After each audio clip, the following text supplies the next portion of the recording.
This is the fourth video documenting my YouTube experience. And while it's been a couple of weeks since I posted my last two videos, I've actually made a few which I looked at and decided that I didn't want to post, and I'll talk more about that a little bit later. I was also waiting to reach 100 views so that I could use the insight feature on the YouTube interface so that I could see what the demographics were of my viewership. And I haven't reached 100 yet. It's been 3 weeks and I've reached 99, and I seem to have plateaued at 99. So I decided that I would, go with 99 and look at it. And apparently, according to the Insight demographics, my viewership is exclusively women over the age of 55, which leaves me questioning exactly how that data is collected. I suppose it is possible that every single person who's looked at my videos is a woman over 54. It could be my mom. I think it's probably more that if people are not actually registered users, that it defaults to 55 and female, or if they don't put it in when they become a registered user, that it defaults to 55 and female. The other thing that I realized was I tend to talk a lot, and I tend to ramble and go off on tangents, which is largely antithetical to the most popular YouTube videos and the most viewed ones. So if I wanted my video to get to the hands of lots of people who might answer my questions or hopefully open a dialogue with me about what it was that I was questioning here, that I needed to either change the format of my videos or change my methodology. Since I can't really change who I am, I decided that I would go and look at how I could possibly change the way that I was, the methodology that I was using to get this video out there. And I figured that I needed to go back to what I was doing before I started producing YouTube videos, and that is to individually contact or message some of the more prolific YouTube users and see if they would be willing, now that I was in the party, to maybe stop by, take a look, and maybe answer some questions. I was actually pleasantly surprised to see that I got a response. And I got one from none other than Michael Buckley of What the Buck. And it was fantastically shocking to have somebody of his caliber, who is so prolific and one of the most subscribed people on YouTube, to actually take the time out to respond to my question. It was very genuine and sincere.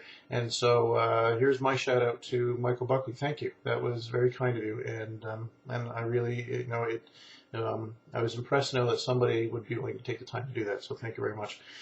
The other thing that I did was I actually took some time to watch Blog TV and Ustream and a few of the other live streaming videos, because I hadn't done that previously. I was really kind of more captivated about the whole YouTube experience, but I realized that even a video that's recorded and then presented to somebody is not this kind of live two-way stream of interaction, and that Blog TV and Ustream, that really was providing that. So I watched Philly D, and I watched iJustine, and I watched Lacey Green, and I did what I do, and that is a lurk. But after the last couple of weeks of doing that, I started to realize that I was being compelled to interact, to engage with the other people that were there, and to actually get involved in the discussion, which is not why I originally came here to do this, and it's not what I usually do. As I said, I'm usually the person who's watching and noting and lurking. But then all of a sudden I was finding that I was being pulled in. And that's what I found with the whole YouTube experience. In the last couple of weeks, while I've been watching the YouTube videos and waiting to see if people are watching mine, I found that I was becoming more compelled to actually make the YouTube responses to other people's videos. And I had to keep reminding myself that that's not what I came here to do this for. I've been watching YouTube for years. I was, taking it all in. I was thinking about it. But I wasn't compelled to actually start making videos until I reached a point where I needed to get answers to questions that I wasn't getting answers any other way. And then all of a sudden I found that I wanted to make video responses to, Spricket24 or to Phil DeFranco, and I made them, and I looked at them and said, no, I got to keep reminding myself why it is that I came here. And so I never posted them. But I find that that is an interesting phenomenon.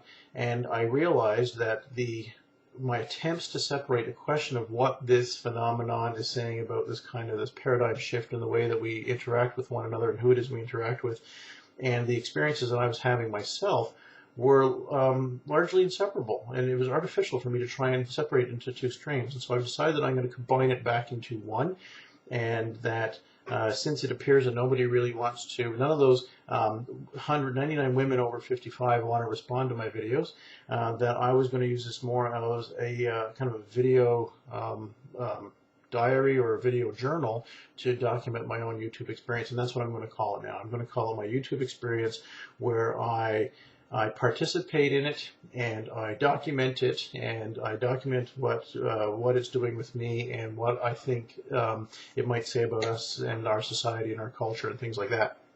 The other thing that I did, as I try to do whenever I do a piece of research, and I recommend this to anybody else who does any kind of research, is to try to take in some of the literature, the thoughts of people whose ideas are the opposite of your own. And so I went to the bookstore and I collected up a couple of books for people who are not quite as positive or optimistic about this whole technology and what it says about us and our society, and so I'm going to start reading some of those books. The first one that I've decided to read is Andrew Keene's Cult of the Amateur. The amateur, by the way, is us. It's those of us who are using this technology to communicate, those of us who are non-professionals, and so I'm interested to see what it is that he has to say about this and why he seems to be somewhat negative about the experience. So I'm going to read this over the next couple of hours, and I'm going to think about it, and I'm going to make another entry here to discuss his thoughts and my thoughts about his thoughts. But if any of you have read the book, if you're interested in discussing it, stay tuned, because as I said, I think it's really important that we take in information and ideas from people who are, coming from a different place than yourself. So I'm going to read that, and I'm going to talk about that, and I'm going to continue to document my my experiences here with YouTube. So that's where I'm going to end this, because, as I said, I tend to ramble and talk too much, so I'm going to try and be shorter, and I'm hoping that maybe perhaps someday, I do a lot of hoping, and it's not really helping, but maybe perhaps someday I will actually get some people who are interested in responding, or perhaps opening a dialogue with me about their experiences on YouTube. So that's where I shall end this now, and thank you, and perhaps I'll be lurking if you're on YouTube, or on Ustream, or Blog TV. So have a good night.